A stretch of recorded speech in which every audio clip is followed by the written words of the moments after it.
Hi there. Have you ever had a job where you felt trapped? Not because you didn't like the company or had no better options, but because there was no variety in the work, or you were micromanaged, or everything was very procedure driven. If so, you probably didn't feel very motivated either. The frustration you feel in those situations is due to a lack of autonomy, which is the topic of today's video.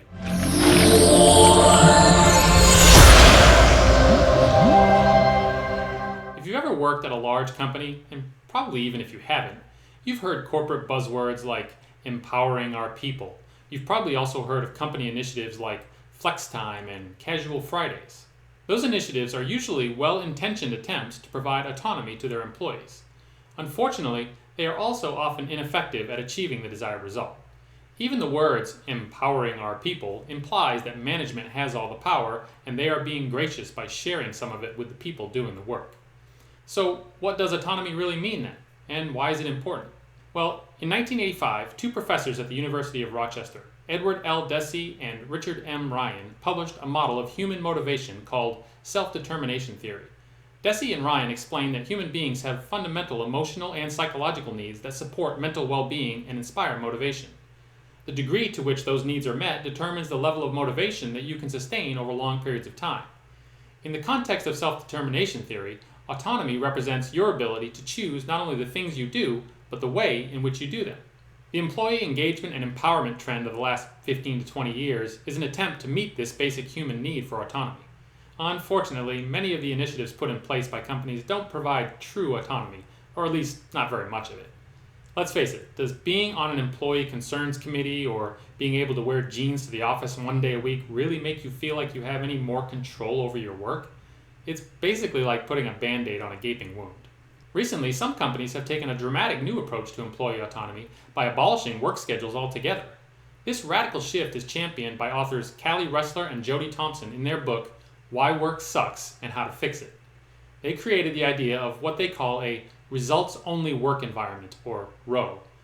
While there are many different variations of ROE that companies have implemented, in their book, Ressler and Thompson describe an environment where there are no defined office hours each day.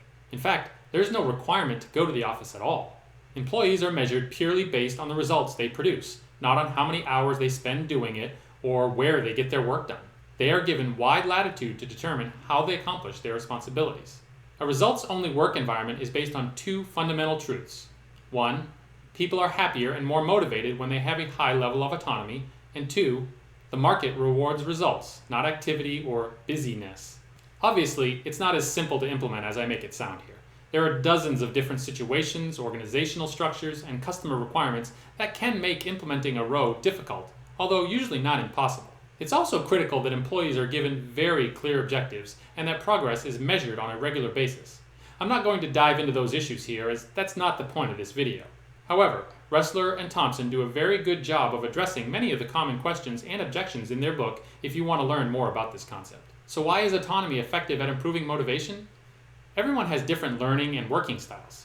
There's no one-size-fits-all approach, which is why people become bored with and even resist environments where there are rules and processes for everything. I can attest to this from my own working experience in the corporate world.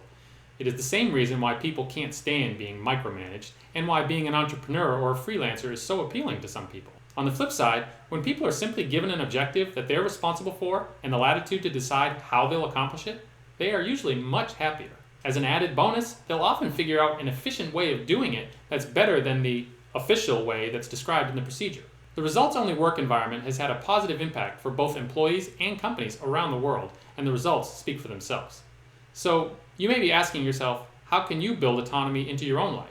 Especially if you are one of those people who works at a company that doesn't exactly embrace employee autonomy. In his excellent book, Drive, The Surprising Truth About What Motivates Us, author Daniel Pink breaks autonomy down into 4 components that people seek to control: task, time, technique, and team. You may think you have limited ability to control these aspects of your work, and certainly some people will have less control than others, but often you have more influence than you think.